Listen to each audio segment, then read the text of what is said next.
Well, good morning. To those of you at our Medina campus online, good morning to you as well. And welcome to week 5 of our At the Movie series. If this is your first time here, or maybe you haven't been here in a while, this is a series we do every summer. And we take a movie and we look at what the Bible has to say about the theme of the movie. This year it's a little different. We're taking a character or a superhero from a movie and kind of looking at what that character is known for and what the Bible has to say about that theme. We've talked about several superheroes already. Next week, by the way, Pastor Wes from our Medina campus is going to be here, and for you in Medina, Pastor Rick's going to be out with you all. I'm so excited for you to be able to hear Pastor Wes preach. I don't think he's been at this campus yet, so you're going to love his message next week. He's going to talk about Black Widow. Today, though, we're talking about, it's a bird, it's a plane, it's Superman. By the way, I wear this every single Sunday underneath. You just never see it, because just kidding. But Superman, so we've been, again, this is week 5. Every single week of the At the Movies, we've been looking at a Marvel superhero.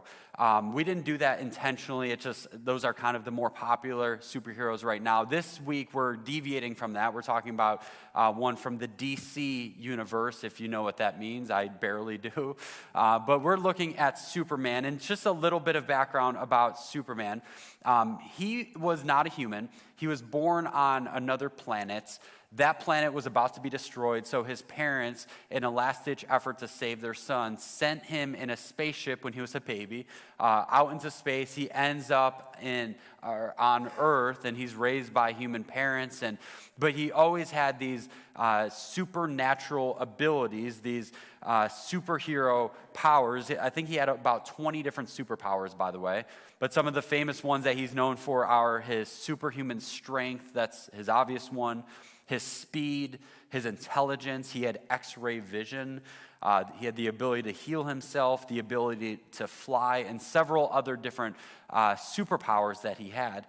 He was seemingly unstoppable. He could do anything. He could save the planet at any time. He was unstoppable except for one thing. What was the one thing? Kryptonite, right.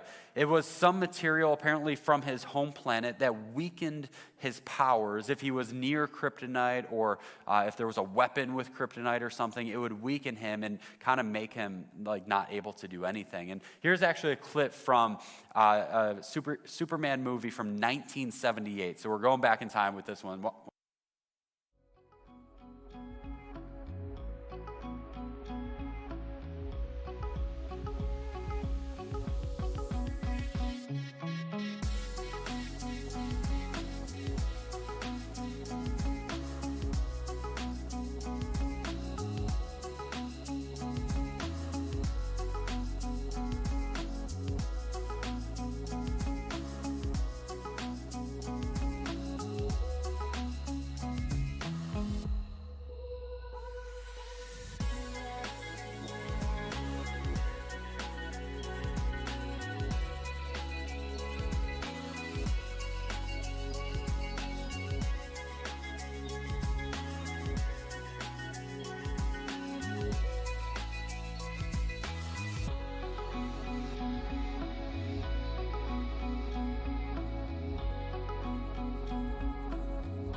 Acting was a little different in the 70s, huh? So Superman, he famously was taken down by kryptonite. That was the one weakness that he had. And I found that most people, we have some version of kryptonite in our lives as well. Now, I want to give you some tips from the Bible on how to deal with our kryptonite, or really the broader thing we're talking about is how to deal with our sin. And before I get into like the tips from the Bible, I want to begin and end today with talking about grace.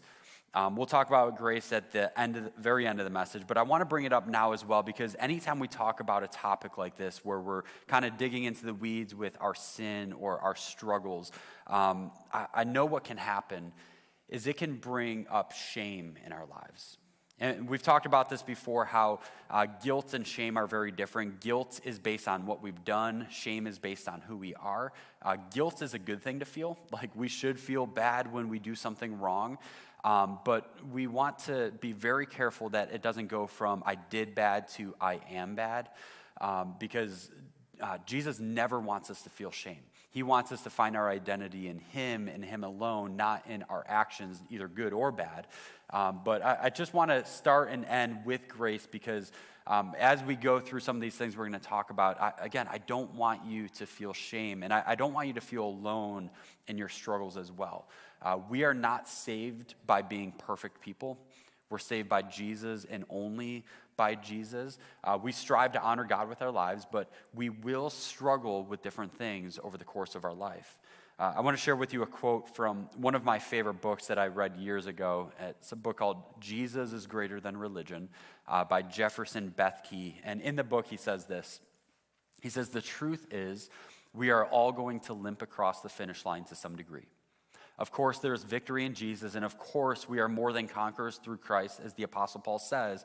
But even Paul had a thorn in the flesh. Most of us have a spiritual Achilles heel. We will all have spiritual bruises, cuts, and sores. Some will limp across the finish line still fighting their addiction."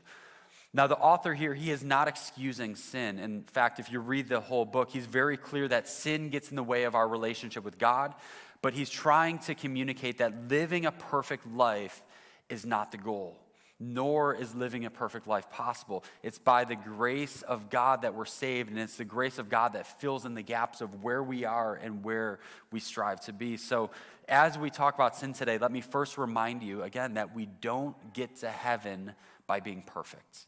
We don't get to heaven by doing more good than bad. We get to heaven because of Jesus. But sin can get in the way of so many things. It can fill us with shame. It can hurt our relationship with God. It can destroy our relationships with others. It affects our character. It affects our testimony, our families. It affects our peace and our joy. So we're still going to try our best to deal with the sin in our lives. So I want to give you 4 tips this morning from the Bible of how we can deal with our kryptonite, how we can deal with our sin. The first one, if you're taking notes, is this. It's to be honest about your kryptonite. To be honest about your kryptonite.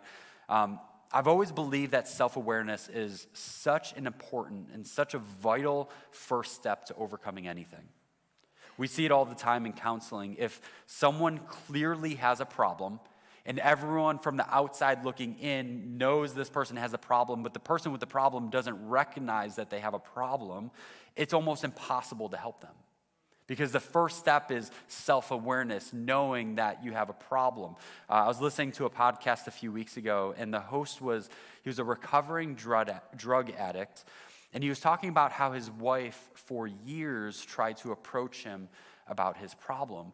And his problem was he was addicted to prescription medication, and he was getting prescriptions for them, but he was getting them from 3 different doctors at the same time. But every time his wife or his friends or his family would approach him about this problem, he would write it off and he would downplay it, and he would say things like, "Honey, do you really think you know more than the doctors? They're giving me a prescription for this." And it wasn't until he hit rock bottom, kind of blew up his family, and ended up in rehab that he would even admit that he had a problem. There's so much power in having self-awareness, to be honest with ourselves, to be honest with our struggles. And by the way, we all have struggles. If we go through this life thinking that we don't have struggles or we're the exception, like we all have struggles. Even the heroes of the faith had struggles. For example, you could look at David, Solomon, and Samson, all in the Old Testament, and their struggle was women. Like, they just had struggles with women. If they lived today, they all probably would have struggled with pornography. If you look at Peter in the New Testament, he struggled with impulsiveness.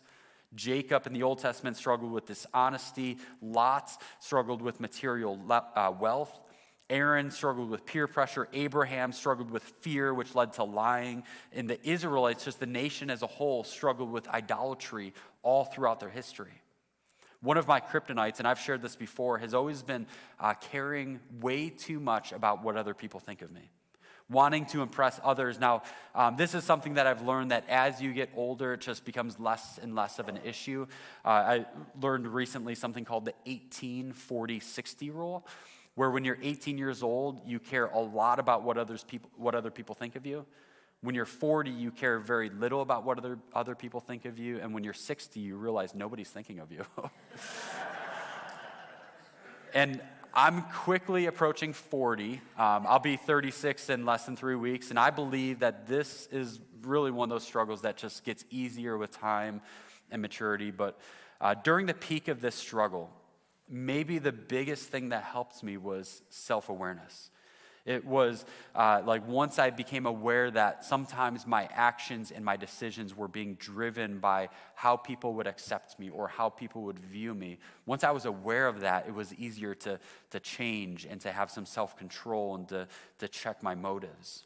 And if we want to be honest with God, which I think we all do, we have to be honest with ourselves first. If we can't admit to ourselves we have a problem, it's going to be really hard to admit to God that we have a problem. It's going to be really hard to confess to others, as it says in James that we should do, that we have a problem.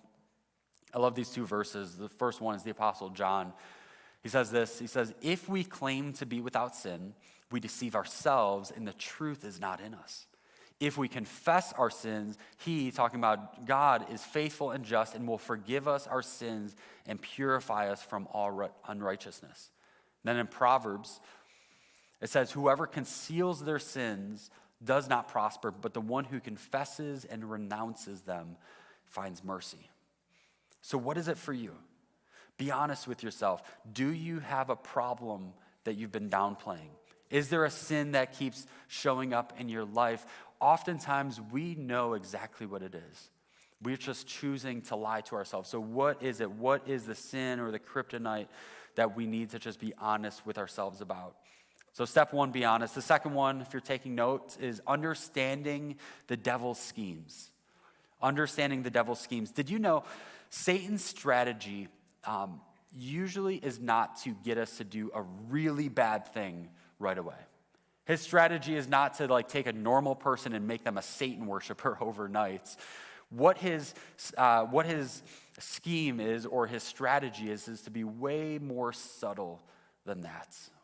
There's this verse in the Song of Songs that talks about the devil's schemes, and it's in the context of relationships, but it really applies to so many areas of life. It says this in Songs 2:15. It says, catch for us the foxes, the little foxes that ruin the vineyards, our vineyards that are in bloom. Now, this verse, again, it's in the middle of this beautiful poem about love and romance, and in the middle of it, Solomon starts addressing this idea of letting the little foxes into the vineyard. Now, a vineyard is immensely valuable, especially during that time, and a single fox won't necessarily do a whole lot of damage. It's not going to destroy the whole vineyard, but if you don't take measures to prevent a single fox from getting in, what happens is dozens of foxes get in, and then hundreds of foxes can destroy a vineyard.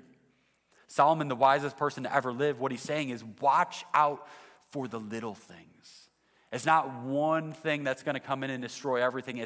It's compromising on a daily basis, on a regular basis, where it's going to begin to wreak havoc on our lives. And this, again, it applies to so many areas of life. Let me illustrate with something that happens to me every once in a while. So I love high-quality chocolate. Alethea's chocolate on Main Street, that is like a little taste of heaven. It's so good. Did I mention my birthday's in 3 weeks? Orange chocolate. Now, when I go to buy chocolate, I don't go in and I don't go buy the rabbit that weighs a pound. I don't go do that. What I do is I buy the box of chocolate that weighs a pound with the little pieces that each one's maybe like an eighth of an ounce or something, like really small pieces of chocolate. And I put it on my counter. And every time I walk by, I just grab one, or usually I'll grab like 2 or 3 because they're really small. Like it's just grab 2 or 3. Now, if I sat down with a pound of chocolate in the shape of a bunny and I ate that entire thing, what would we call that? That would be gluttony, right? And that would be like you'd be sick in no time. But I can, over the course of a day or two, walk by my kitchen maybe 100 times and just get the little piece every single time. And I could eat a pound that way in a day or two. And it's a lot harder to recognize it for what it is, isn't it? Like we don't even, like it's just a little piece. It's just a little piece. It's just a little piece. And before you know it, you ate an entire pound of chocolate. Addictions work the same way. It always starts small. It always starts innocent. Often it starts where it's not even a sin. But one thing leads to another, which leads to another, which leads to another. And before you know it, things are just out of control. And it just all started with the little foxes. See, we usually blame a marriage falling apart on the really big things. We usually blame a life becoming derailed on the big things. We usually blame a health crisis on the big things, but often they could have been prevented by avoiding letting the little foxes in our lives. Our spiritual enemy tries to get us with one small compromise at a time. And we know this, a pattern of unchecked and unconfessed sins, it always leads to more. It always leads to things that are bigger. That is the strategy of the devil. So what's your kryptonite? What's the little pieces of kryptonite along the way, the little foxes? I'm just telling you, when you take care of the little things on a daily basis, it prevents the big life-altering things. So be honest, understand the devil's schemes. The third one is to pre-decide an exit strategy. To pre-decide an exit strategy. There is power in pre-deciding. We did a whole series on this 2 years ago. And the idea behind it is we're going to make as many decisions ahead of time as possible. For example, every night before I go to bed, the last thing I do is I check my phone and I look at the calendar and I see what time I have to wake up in the morning. Like if I have a really early appointment, you set your alarm earlier. If it starts at 9 o'clock, I can sleep in a little bit later. But based on my calendar, I'm pre-deciding what time I'm going to wake up rather than just waking up whenever my body wants to wake up. We pre-decide ahead of time. And there's so many ways we can apply that to our lives. When we're tempted to do something, rather than reacting in the moment, we already know our escape route. By the way, when we talk about sin, I always want to just say in the front end, it is not a sin to be tempted. It's only a sin when we give in to temptation. The phrase Pastor Rick uses all the time is sin asks the question, will you, temptation asks the question, will you? And sin says, I will. We will be tempted every single day. Jesus was tempted. We just looked at when he was tempted a couple weeks ago. It's not a sin to be tempted. It's a sin when we act on that temptation. But look at what the Bible says about it. This is our memory verse for today, 1 Corinthians chapter 10. Let's all read this out loud together, Medina as well. It says, no temptation has overtaken you except what is common to mankind. And God is faithful. He will not let you be tempted beyond what you can bear. But when you are tempted, he will also provide a way out so that you can endure it. There are times when temptation will come out of left field, when it comes out of nowhere, where we didn't even know we were going to be tempted with that, and we have to find a way out in the moment. But more times than not, we can plan ahead of time. I have a friend who's retired military, and no matter where he is, he could be at a wedding, he could be at church, he could be at a restaurant, wherever he is, he will always know his escape route. He's just wired that way. He wants to protect himself, his family, others around him. You'll never find him sitting with his back to the wall. With him facing the wall. His back is always to the wall so he can know what's going on in front of him. He always knows his surroundings. He always knows at least 2 exits in case of an emergency. I am not like that at all. If I'm in a public space, I will scope it out, but I'm scoping it out for where are the bathrooms and where's the snacks. That's all I care about. But my friend, he always knows his escape route, and there's wisdom in that. What I'm advocating for is that when we're tempted, we know our escape route ahead of time as often as we can. Let me show you an example in Scripture, and then we'll get practical. But in the book of Genesis, it's one of my favorite stories in the Bible. It's the story of Joseph. And Joseph, he had a rough go of it in his life. When he was a teenager, his brothers got really jealous of him. He was kind of the parents' favorite. His parents gave him the coat of many colors, and his brothers finally got sick of it, and they sold him into slavery. And for about 13 years, Joseph, although he was incredibly faithful to God, everything was just going wrong for him. He went from a prisoner to a slave to a prisoner again, and eventually, just this incredible story how he becomes the second in charge of Egypt. But way before that, it seemed like everything that happened to him was just going wrong. It was struggle after struggle after struggle for Joseph. And Genesis records this story of when Joseph was a slave. Look what happens in Genesis chapter 39. It says, Joseph, kind of like Superman, he was well built and handsome. And after a while, his master's wife took notice of Joseph and said, "Come to bed with me." But he refused. And though she spoke to Joseph day after day, he refused to go to bed with her or even be with her. Now, imagine how easily it could have been for Joseph to give in. It was the wife's idea. She's technically his boss. She wouldn't turn herself in. Joseph was single. He could have tried to justify the sin, thinking no one will know. This isn't even my homeland. I'm so far away from home, nobody will know. God seemingly has forgotten about me anyways. I deserve a little fun.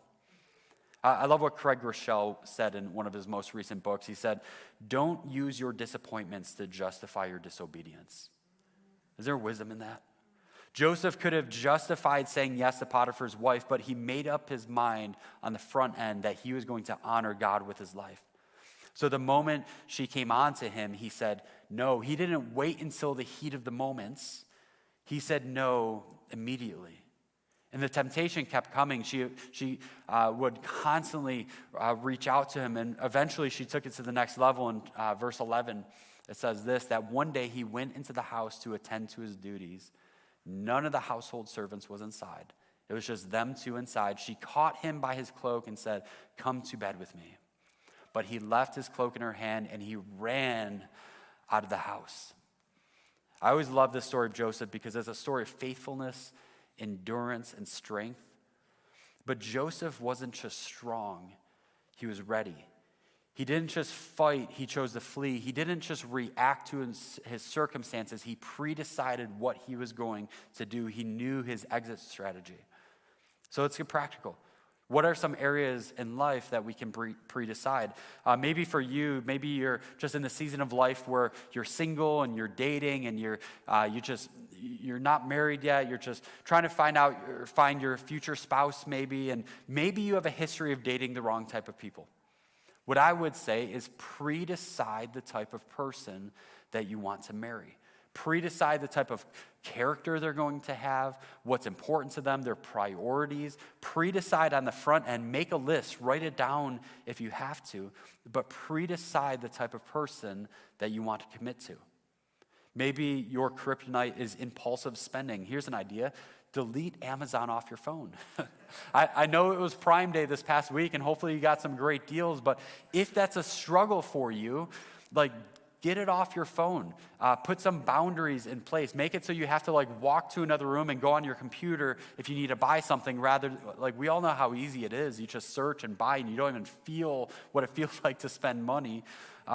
Do whatever you need to do, but pre-decide what you're going to do. If it's a sexual temptation, do what Joseph did and flee. If your kryptonite is overeating, Before you go to the restaurant, look at the menu online when you have a full stomach, when you're not hungry. If you wait until you're sitting down at the restaurant and you're starving, it's a lot easier to make unwise decisions. Something that I do is probably about 75 to 85% of the time, I keep social media off my phone. I'll download it if I'm posting something or I'm like selling something on Facebook Marketplace, or if it's just a day off and I don't mind wasting time. But most of the time I keep it off my phone. Why? Because I know my tendencies.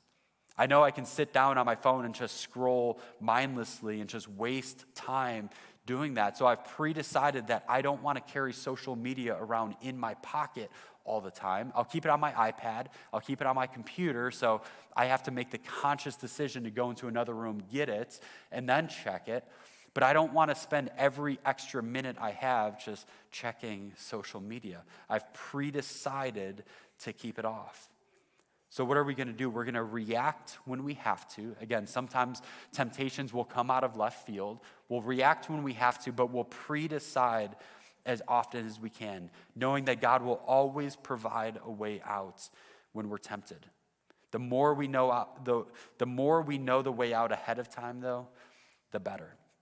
So we pre-decide our exit plan, and then the last one is this, and I told you we're going to start and end with this today, is to rely on God's grace.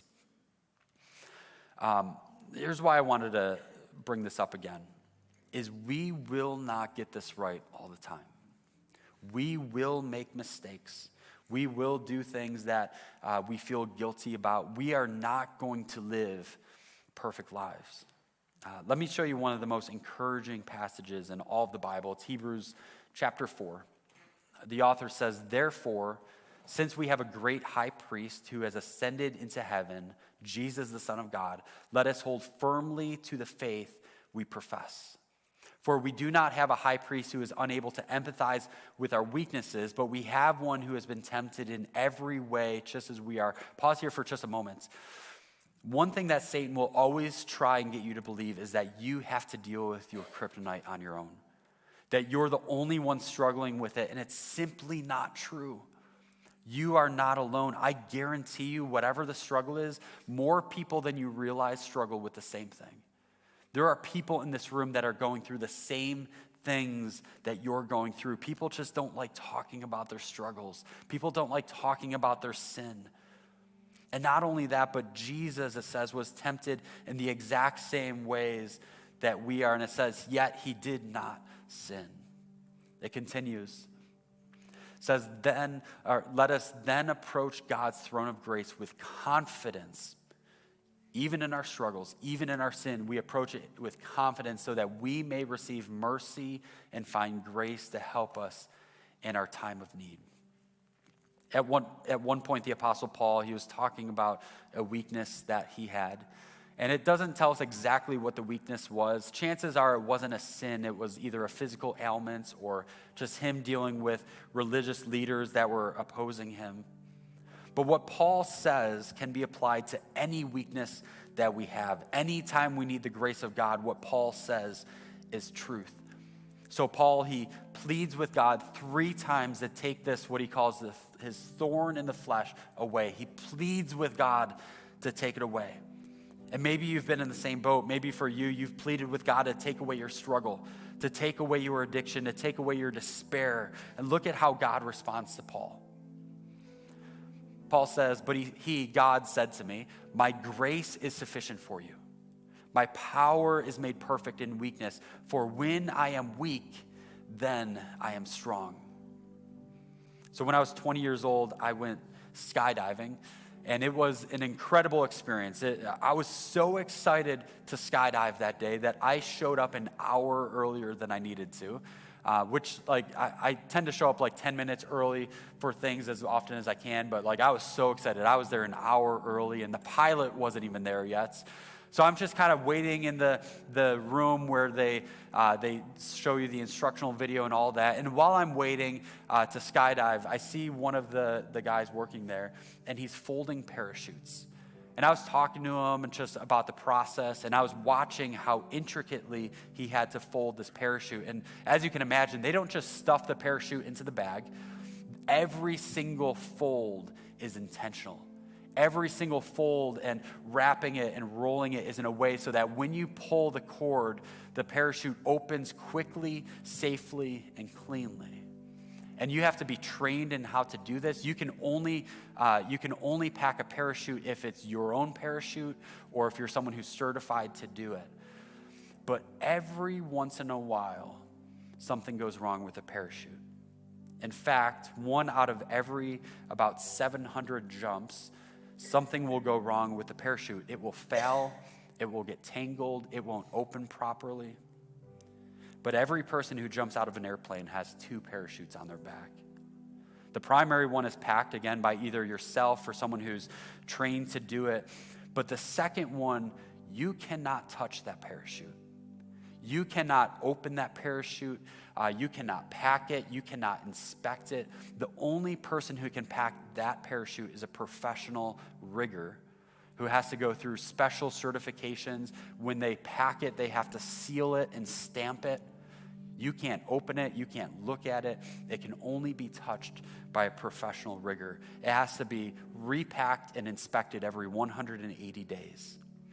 And the reserve parachute does not fail.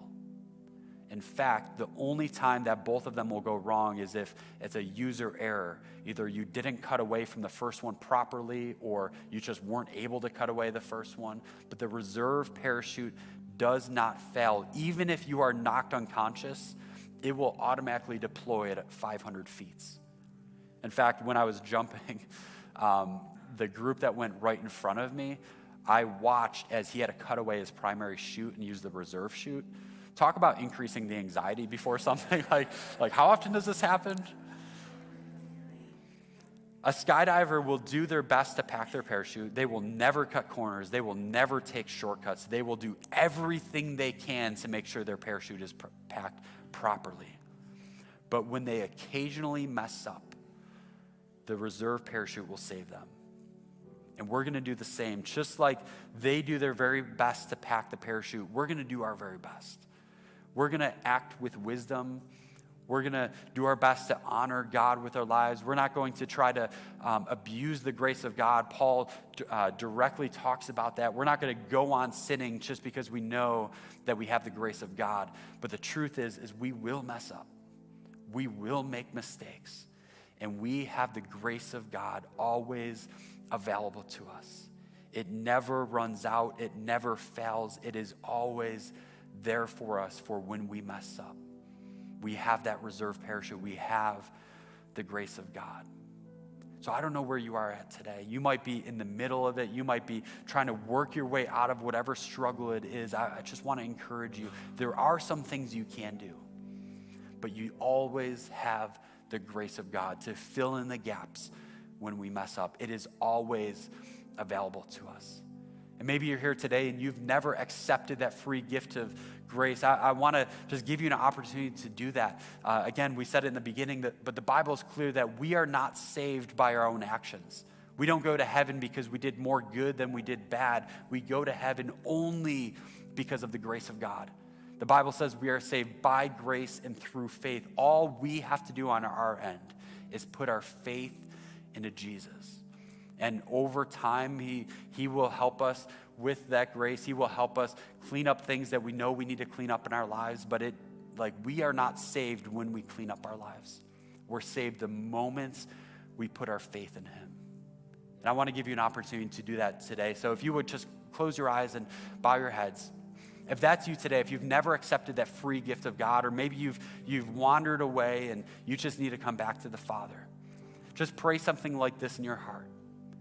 Jesus, I don't know everything about the Bible. I would never claim to know that, but I do believe you are the Son of God. And I want to accept your grace today. God, I've tried to do it on my own and I can't.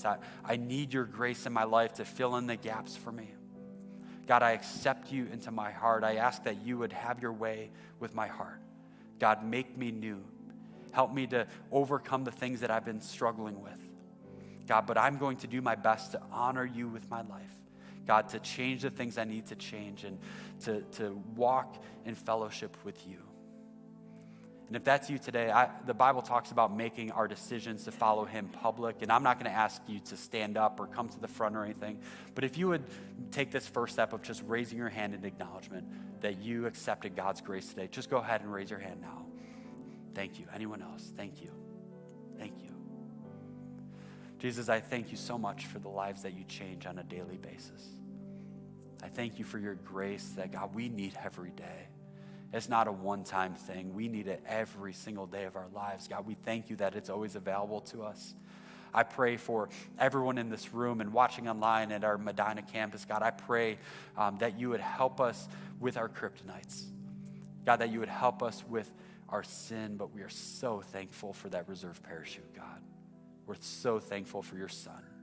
I just pray that you help us with all the decisions we need to make. God, we love you so much, and it's in Jesus' name.